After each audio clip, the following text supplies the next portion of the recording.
Hello everyone and welcome to the video. Today we have 4 easy things that you can start doing straight away to up your motivation for studying and in turn do better in those exams. Tip 1. Set up a designated study area. Having a good study area is very important because you want it to be associated with getting work done. So having a study area such as your bed or a couch, which is very comfortable, is ineffective because we all know that is associated with sleeping and resting. Tip number 2. Put your phone on airplane mode just so you don't lose concentration when those Snap notifications, Instagram notifications come through. Some people like to listen to music when they study, but in order to improve your concentration, you might want to try switching the music for some ambient sounds. Such as rainfall, white noise. White noise is really good for blocking out any other noise, so I do highly suggest that one. Another thing to remember is to go for quite a minimalistic approach with your study setup. Just have the things that you need. Less is more. Don't put anything on your desk you don't need. It's just going to create more distractions.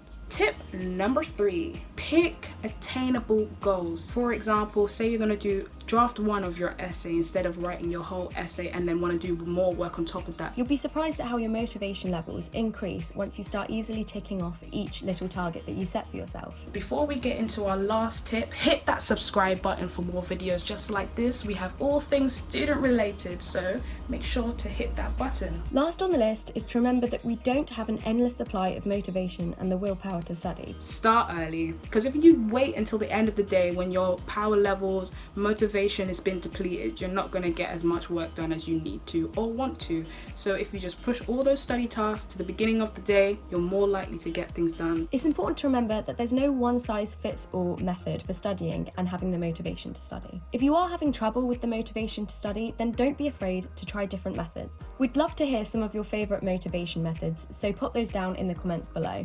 And don't forget to subscribe for MSE for more useful study tips just like these.